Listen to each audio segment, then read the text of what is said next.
Sepanjang tahun 2022, Ombudsman RI Perwakilan Sulawesi Tenggara menerima 364 laporan pengaduan masyarakat. Hal itu mengalami peningkatan dibanding tahun 2021 yang hanya sekitar 224 laporan. Laporan pengaduan itu terkait pelayanan publik pemerintah baik pusat maupun daerah dan sekitar 90 laporan telah diselesaikan Ombudsman Sulawesi Tenggara. Aduan yang paling banyak yakni masalah agraria, kepegawaian, sosial, dan pedesaan. Sedangkan terkait aduan kepolisian berada di peringkat bawah. Sementara untuk penilaian kepatuhan pelayanan publik baru akan diumumkan pada 22 Desember 2022.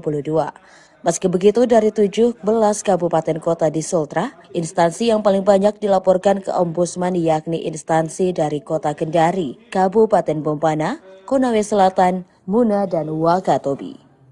Kepala Perwakilan Ombudsman RI Perwakilan Sultra Mastri Susilo mengungkapkan, sebagai lembaga yang berfungsi mengawasi pelayanan publik di Indonesia, Ombudsman membutuhkan masukan semua pihak agar pengawasan terhadap pelayanan publik bisa terus dimaksimalkan.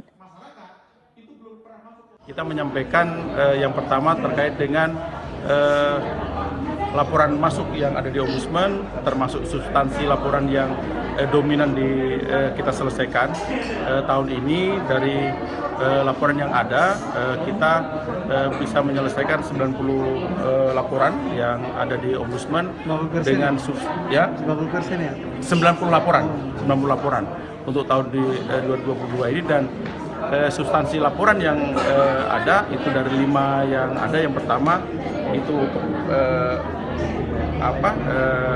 agraria, kemudian kepegawaian, kemudian sosial dan pedesaan. Itu yang laporan yang 5 top laporan yang ada di Ombudsman. Untuk kepolisian ya, untuk tahun ini kepolisian itu berada di bawah. Jadi laporan kepolisian untuk tahun 2022 ini tidak cukup dominan di Ombudsman Sulawesi Tenggara.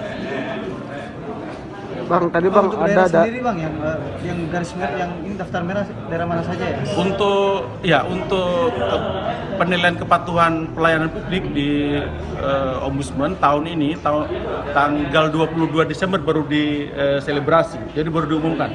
Nanti setelah tanggal 22 baru kita sampaikan ke kawan-kawan hasil pengumumannya, siap daerah mana yang dapat hijau, dapat kuning, dan dapat merah.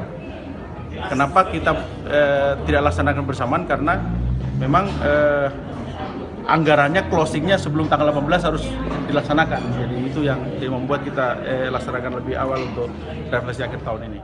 Pada refleksi akhir tahun ini, masyarakat diharapkan dapat melihat kinerja Ombudsman, sehingga di tahun 2023, Ombudsman dapat meningkatkan peran dalam pengawasan.